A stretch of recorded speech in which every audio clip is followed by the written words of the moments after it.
Alright, what we're doing here, we're doing some custom lettering, and we're burning it in.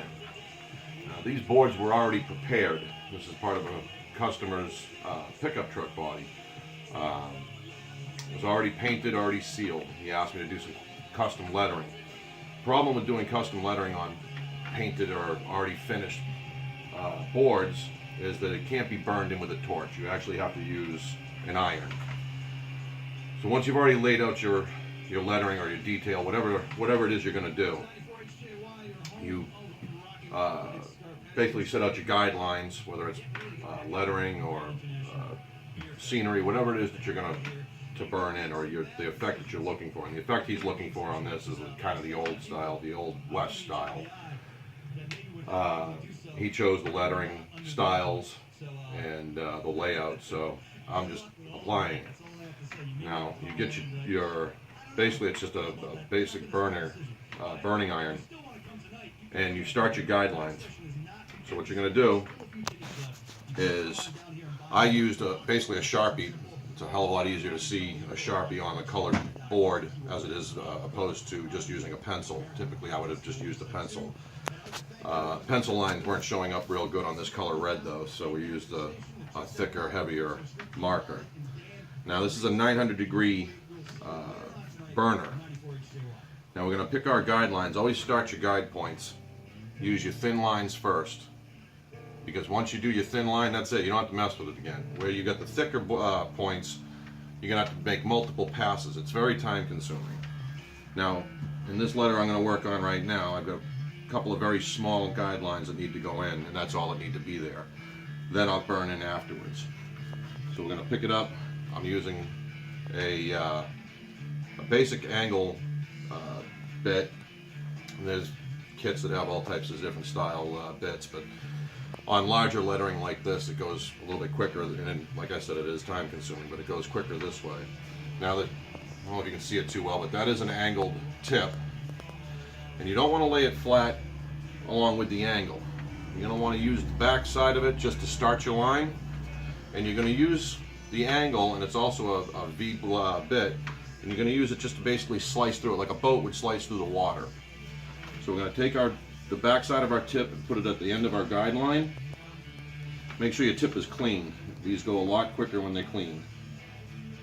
Start very slowly. You don't have to put a lot of pressure on it. You can see the smoke rising. And you go nice and slow at a sharper angle to the depth that you want, and stop. Wipe it away, and that line is done. I don't have to do anything more to that. I will add the detail in later. I'll start with my next guide. There's a very thin line on this style. Same thing. Nice and slow to the depth that I want. My starting and finishing points. Wipe the line, and you're going to obviously burn through your rag. So don't use anything you care about. I'll take the last one. Nice and slow.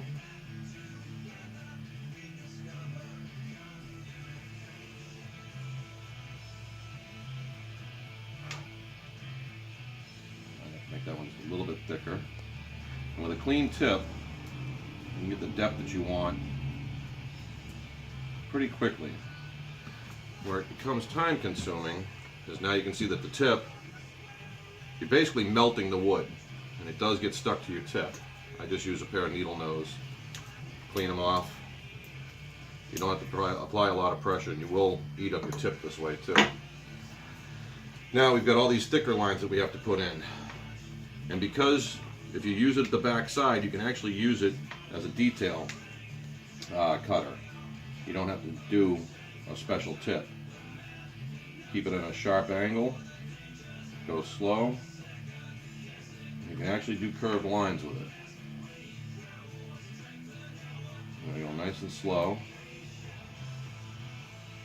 Okay, you get our edge lines in. That's the thickness we're going to want. Now we actually have to take out that center section that's left over. We're just going to place it right in the center of that, what's left over. I'm going to burn straight through.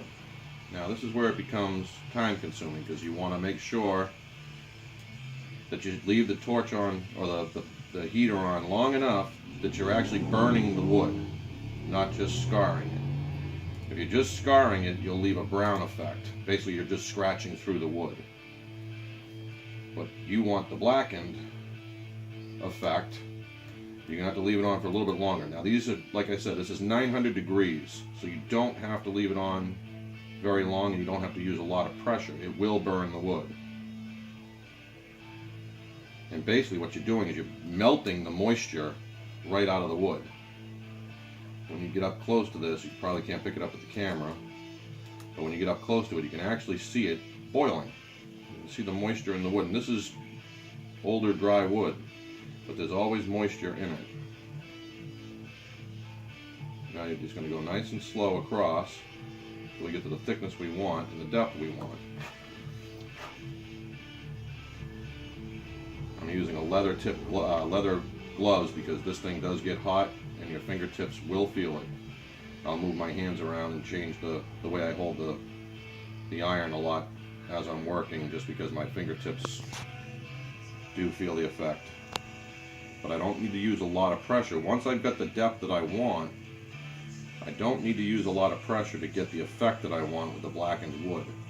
Now if you're just going with the whole, you're just looking to carve the wood, you don't care if it's black or if it's scarred, then you can go a little bit quicker. The time consuming part is that you want the blackened effect. You got to leave this torch on longer, enough so that it does blacken the wood. Now, after each line, I clean my tip. This is very time consuming. I'll just start the next line. Get my edge markers. And I can cut through nice and slow. Take your time. If you want the effect of the blackening. If you're just looking to scar it, then this can go a little bit quicker. You can move it a lot quicker. The reason we go at a sharper angle than what the tip is angled at already is because if you put it flat and level with your workpiece, you'll actually end up gouging the wood instead of cutting it. That does get pretty gunked up pretty quick. And my line is just scarred at this point. It's not black. And that's what we're going for on this look. We want the Old West style. The uneven look is what he wanted. So what we're going to do is we're just going to cut our line to begin with. Then we can go back over and add the detail to it later. I do it obviously one letter at a time, one area at a time, to get the effect that you're looking for. Now I've got my guidelines in. I'm just going to press the wood in, make sure it gets nice and black. These tips do loosen up. You're stopping constantly, tightening your tip. You do not want to apply too much pressure with a loose tip. You will break them, and they're going to get heated up and broken over time anyways. Now, I'll put all my guidelines in. And this letter is basically done, except for now, I've got my guidelines in, but you can see it leaves a ridge because the tip of the blade is not the width that you want for your lettering. We're just going to go back over it and take out those extra places. Just clean it out. Very slow, time consuming. But if you want this effect, this is what you got to do. And it does pay off in the end. It does make it look a lot better. You can see the smoke pouring off the tip. This does get hot. Just go in afterward, after I fill in the area that I want. Make sure that all my depths match. I'll use the side of the tip. Make sure that it's all burned in properly. Okay, now that area right there is done. I'll clean my tip again. Now I've got a very deep line here that I've got to go through and remove.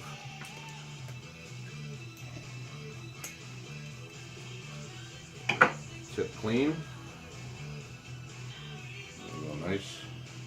When you get a clean tip, this will burn very, very quickly. If you can actually melt the wood, it's basically what you're doing. You're getting a melting effect. And when it starts to boil and melt, you can actually almost wipe the wood away. It will go quickly. You won't get the blackened effect that you want. It'll leave you with these brown areas, because all you're doing is scarring the wood at that point. But to finish it off and get the blackened area, just touch your tip to the areas that aren't black, leave it there for a few seconds. And you don't have to apply a lot of pressure. If you apply pressure, you'll actually make your groove deeper, and that's not what you're looking to do. Once you achieve the depth that you want, all you have to do is touch it, and you'll blacken the wood. Now I've got that section as deep as I want.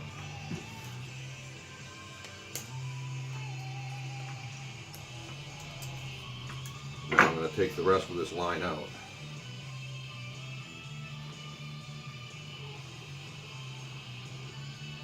You just work the tip back and forth.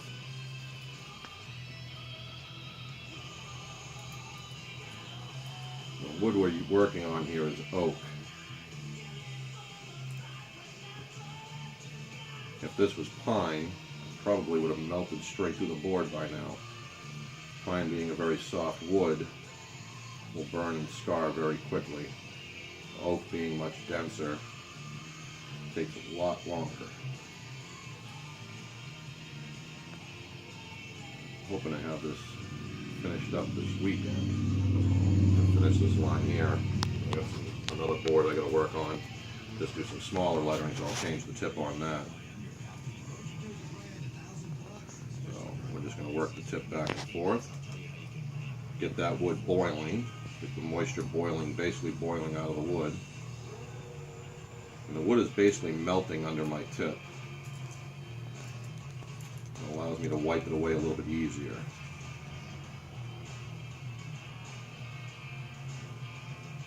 You definitely want to use gloves though. If you're going to do this without it, I don't know if you'd have fingertips left when you're done, especially on a larger project like this.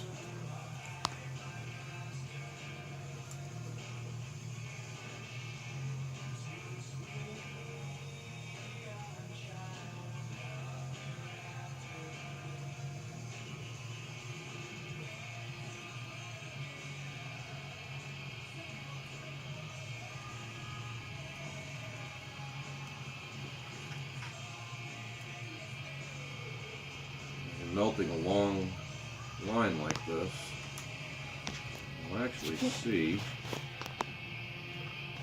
that is pretty gummed up in just one little pass.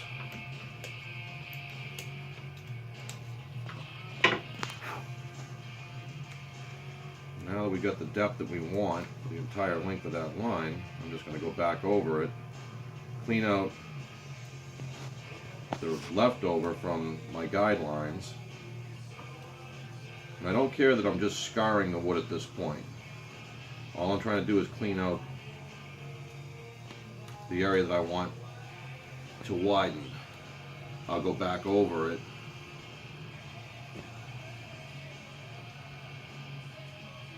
later on. Well, not later on, but as soon as I'm done cleaning this out, I'll go back over that area and actually get it to the blacken that I want. Right now I'm just trying to remove material. Okay, so get the area cleaned out pretty much. All I'm going to do now, apply a little bit of pressure to clean out the rest of that ridge. I don't have to do much. This will actually, you'll find that the wood will actually slice away, almost like a meat slicer, where you can get a nice thin pass.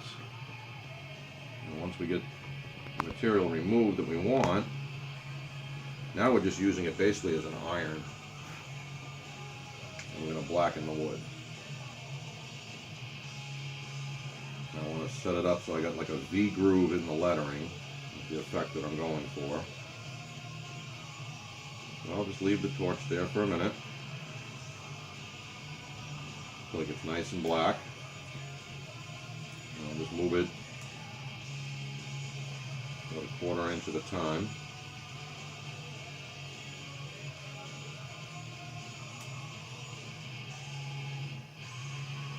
So it's completely black all the way through. And I'll clean the tip again and move on to the next letter.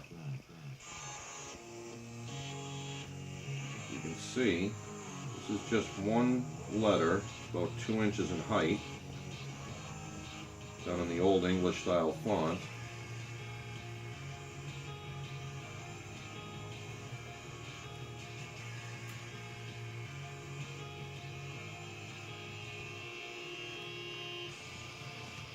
See how long this takes just to do this one letter.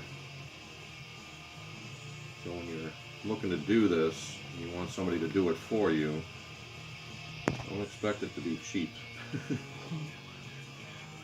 You know how long it's taken so far? And we are done with that letter. 16 minutes, 35 seconds. And that's to do one letter. And when you consider I've got 4 boards here, this happens to be the one with the most lettering on it, this happens to be this board here, you can see how long this whole project would take. It's a very time-consuming project, but the effects, when they're done properly, are worth it in the long run. You can see this is the smaller lettering I got to do later. You can see how good this comes out when you take your time. Thanks for watching.